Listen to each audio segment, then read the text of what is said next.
shaykhs and the guides, and they're asking to be nothing and to enter the oceans of Allah's rahmah and mercy.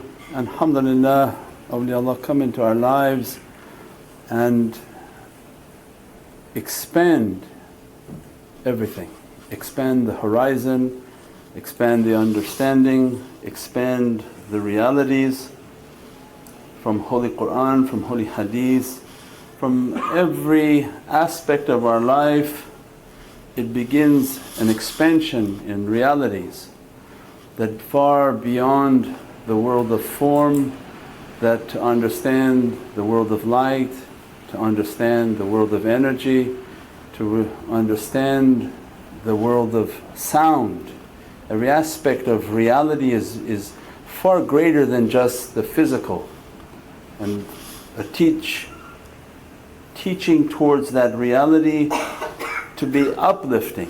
If what we are learning is only the physical, it has a limited benefit for the physical body.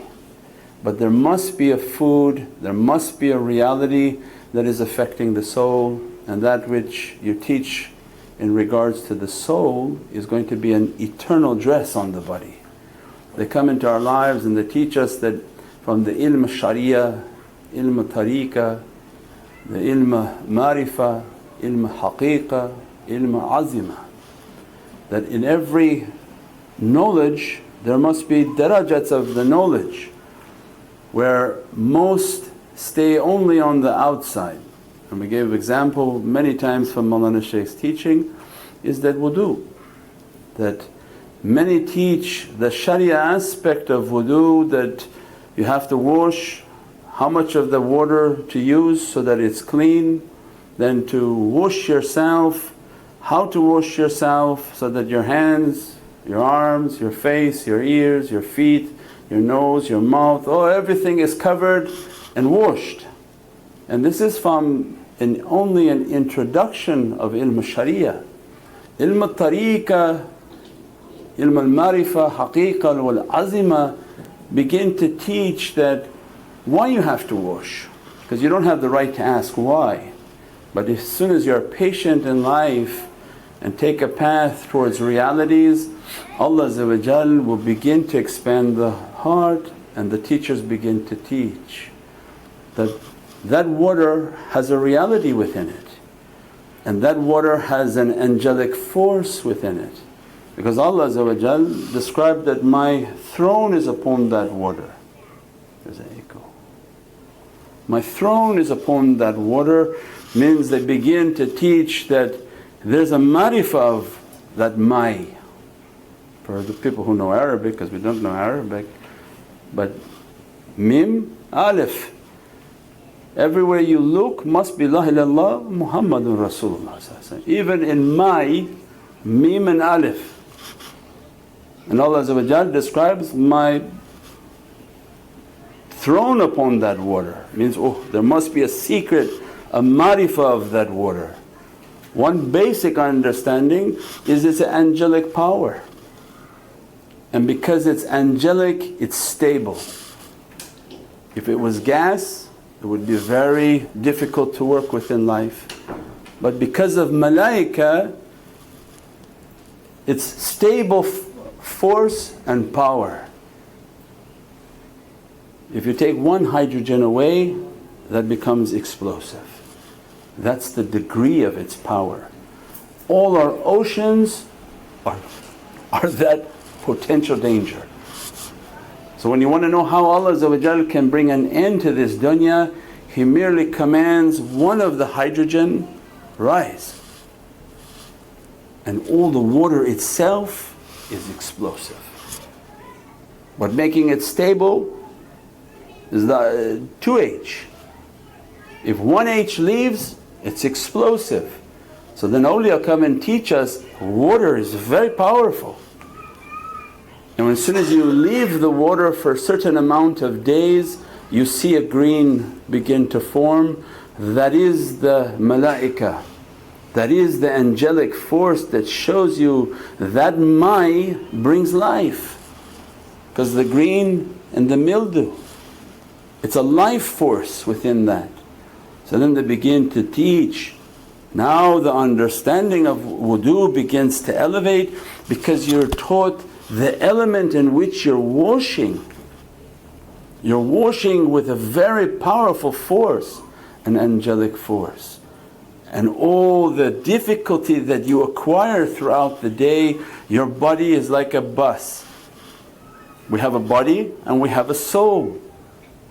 As soon as we move in the world, every subtle energy can move through you.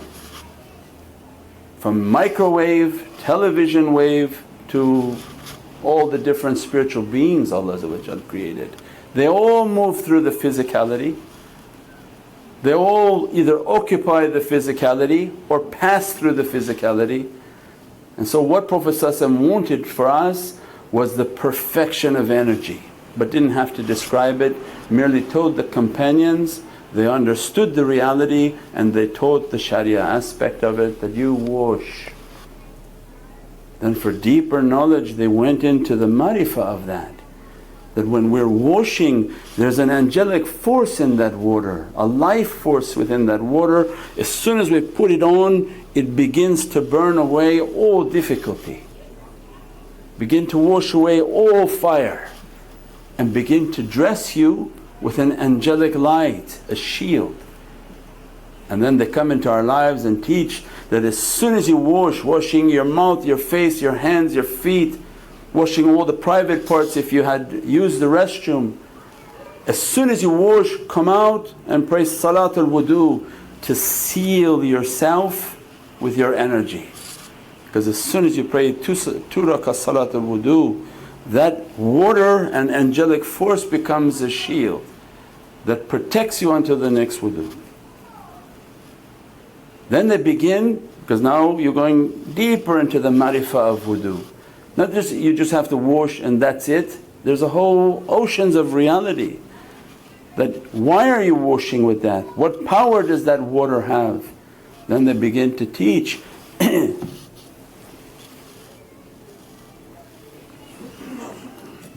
as you're washing the body, you should be understanding the washing of the internal reality, the importance of water, and that your body is 70% water. So then the water within my being, how am I purifying that water? Then they go into the blood. That the body has 70% water. If we want healing and we want to build our energy, we'll have to understand why we're washing. Dressing by these lights and these realities, as we're washing the inside, we have to be washing as we're washing the outside, we have to be washing the inside. The water inside is the blood. So how you wash the blood? Prophet describes shaitan moves through the blood. That's why the fasting, that's why eating halal, drinking and breathing halal. It affects your breath, is going to from your lungs affect your blood. What you eat will go into your stomach and affect the blood. What you breathe will affect the blood. So then why only focusing on the outside washing and they don't teach the inside washing? The outside is the donkey that's going to be buried in the ground. Nobody is taking their body to Allah. You're just making the body to be clean in dunya so that you can bring out the reality of your soul.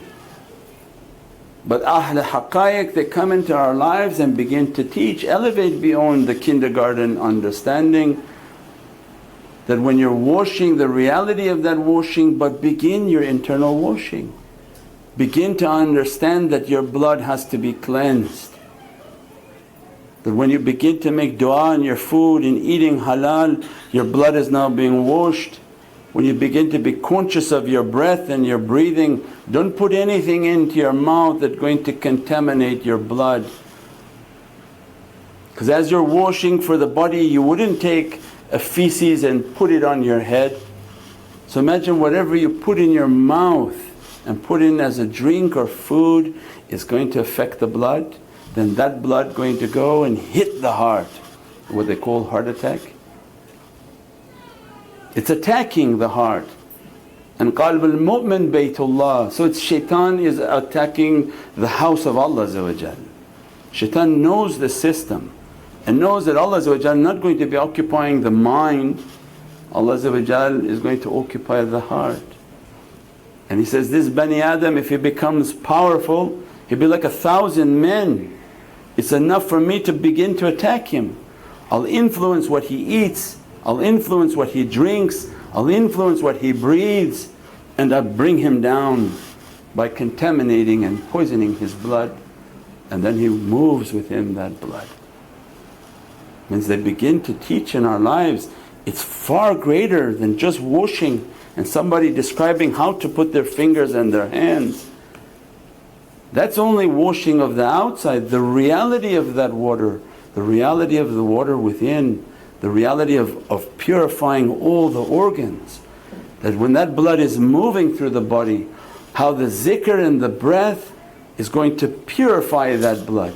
Because then you look at the physiology of breathing. Why is zikr so powerful? When they say that nafas al-rahmah, why is nafas al-rahmah? Because everything based on that breath.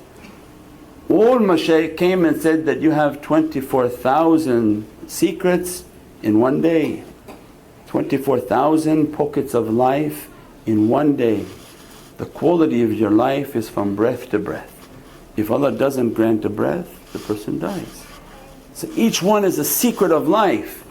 So they make that breath in zikrullah, in remembrance, in a consciousness of Allah. That, Ya Rabbi, before I try to ask for everything else in this dunya that I want, I have to be grateful for this breath that you gave me, this reality that you gave me. Then you begin to see the breath that we're breathing is going to the lungs are producing the blood is shooting into the heart, and that is the house of Allah.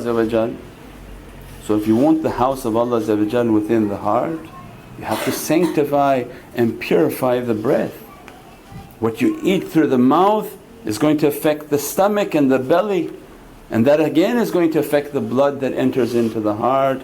So then there is a wudu inside the being, inside the body, that's going to affect the heart, and that is the wudu of the inner reality. And now that begins to affect the soul, and from the azimat they begin to teach that that breath and that air that you're breathing, it contains the elements of mai. Everything around us has from the secret of water, and within the secret of water is the zikr of Hu. And through the zikr of Hu they're able to pull out the force of energy within everything. Every molecule that exists with its hamd, yusabbihu bihamdi, with the hamd that Allah gave that being, like you, whether it's yourself, your physicality or your atom and molecules, the inner power within it. Who's the bihamdi? It's the Hu. It's the zikr of the Hu within that element which is its power. So then they begin to teach, then the wudu of the soul is zikr Hu, and all mashaykh their zikrs Allahu, Allahu, to bring the purity of the soul, that as you're beginning to breathe that you wash the outside. You understood the power of water, the importance of how this water is an angelic fire that burns all badness. قَدْ جَاءَ الْحَقُّ وَزَهَقَ الْبَاطِلُ. The haqq comes, the shaitans move, but they go inside. You didn't scare them, they went inside to hide. Then Prophet came and taught all of the realities of the eating that make the wudu inside, because now they're hiding inside. So then your consciousness of your breath, of what you eat and what you drink and what you put into your mouth, now is the wudu inside. That you are fiercely fighting all the energies inside where they can find no safety. They're burning inside and they're burning outside with your wudu, and they begin to leave. Then they begin to teach that as you begin to breathe and make your zikr, that is now the force of energy upon the soul. And bi zikr Hu you can pull from that energy all around us. And that zikr hu is from ikhlas and sincerity. It's the only surah that Allah said, Qul, say hu, forget the rest. Qul hu. Qul hu. Allah's Qaf, Qaful Qur'an and Majid, to the Lam, Lisan al-Haq, that Allah's azimat and order is upon that hu. By imitating that hu, you be dressed from that reality, blessed from that reality, and granted a dress of ikhlas and sincerity. Means that is the reality of wudu. Not just how to wash your hands, and they make many different YouTubes on how to wash your fingers, your hands and your toes. But what's the reality of the water? What's the reality within us? What's the reality of the blood within us, which is our water? How to combat the inside, the outside, and then the breath, and how to take all the energy that all around us and bring it into the breath and purify and sanctify the soul. Subhana rabbika rabbil izzati amma yasifoon wa salaamun al mursaleen walhamdulillahi rabbil alameen.